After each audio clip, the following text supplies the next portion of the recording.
Lasers.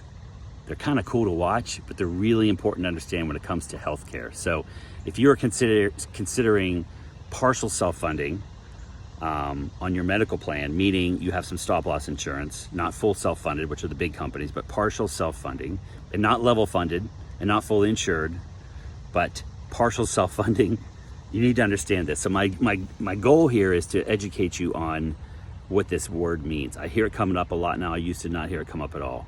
And it's a little bit being miscommunicated. So my goal for you is, we might have talked already and I'm sending this to you like, hey, I want you to understand this. We might have never talked and you're just learning. Maybe you stumbled on our channel. But my YouTube channel is dedicated to making sure that we communicate what I know is to be real. And this is based on my information plus a lot of smart people I work with. So a laser comes up, discussions of, do we put a laser in a contract for healthcare when you have a known risk, a known claim situation, not an unknown, but a known.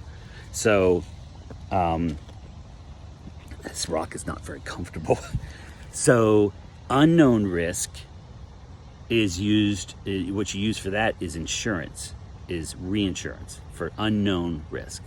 Stop loss, aggregate, corridors, attachment points. Those are all terminology that means someone else is paying the bill. If something shows up and it hits a certain level, above that someone pays the bill. It's protection.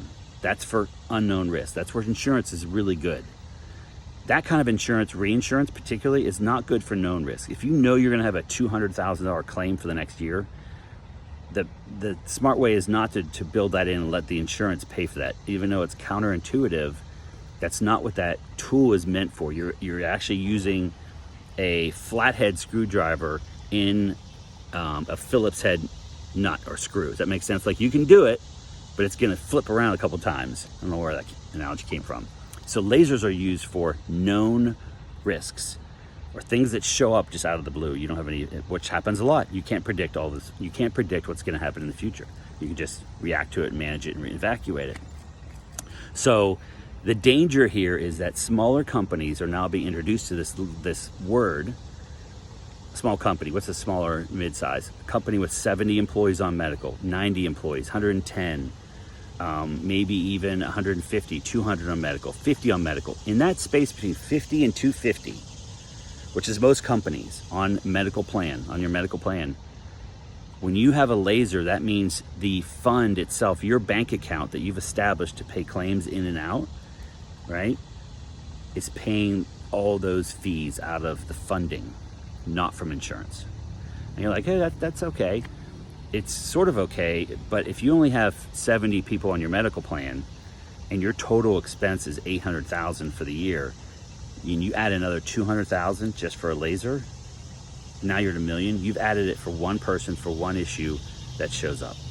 And so it may not be the right thing. You may not want to do a laser. There are times when you want to do this strategically based on your insurance and how big you are and what's happening with claims. And these decisions are not made in a vacuum. But once you've been on a custom plan that we build, where we take the pieces, we put them together, like we hand build the pieces like a custom home, then we see what's going on. Then we make different decisions as it evolves. This is the process of managing the plan every single month. For us, when we do this for our clients, you get involved once a quarter, or if something comes up, we talk. But once a quarter, we have a review, like how we're doing. And this is a multi-year process because healthcare has to be bent like this, right? And so we're putting in real solutions. And so we might do a laser on purpose. It all depends on what's happening. So here's my tip. Don't be confused by terminology that you're hearing. Part of it is by design. People want to sound smart, so they throw this stuff out and they know you don't know what it means. My philosophy is that's a bunch of BS. I'd rather you know, like, what does it mean? Why is it important? How does it run? And educate you, because it's your money.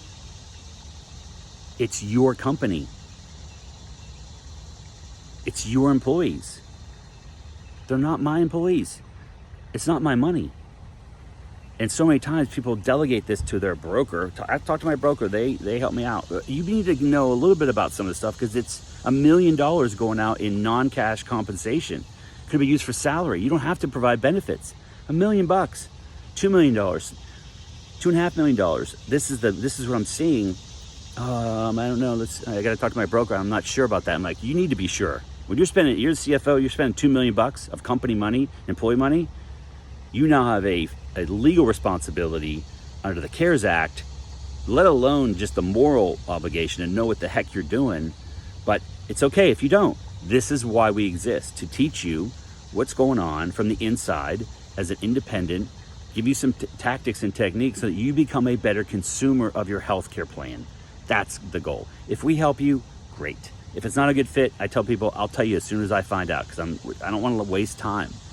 But if we can't help you, I'll let you know. But this is what we do. So lasers are not typically a good idea for small companies because it adds so much cost to the plan for one person.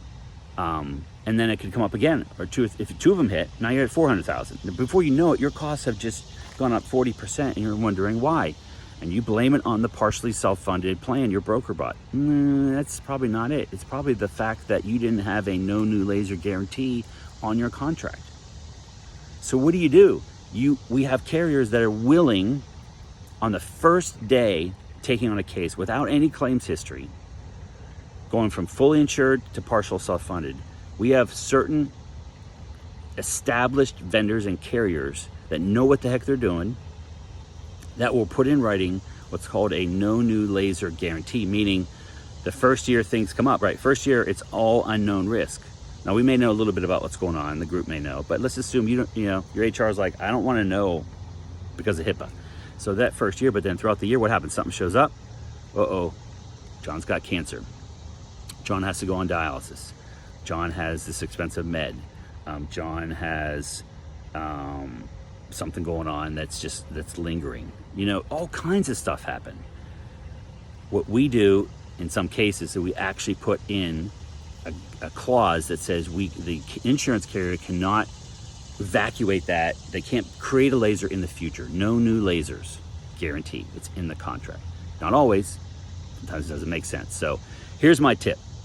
Get educated on the basics. Work with someone that you trust. Work with someone that educates you. When I get on a call with someone, and the first introductory call, I'm right up front. I'm like, look, this call should not take long. It's gonna be 20, 30 minutes. My goal is to see if it makes sense to talk more. And part of my goal internally is to educate you. Like, I wanna give you some value. I don't want it to be like, hey, blah, blah, blah. Okay, here's my proposal. No, that's selling. I do that too. It's more fun to be like, hey, let's have a conversation. Let's see if it makes sense to talk. But if nothing else, you're gonna learn some really cool things in 20 minutes you might not have ever heard about. So if you need some help, millingroup.com, and we will talk to y'all soon.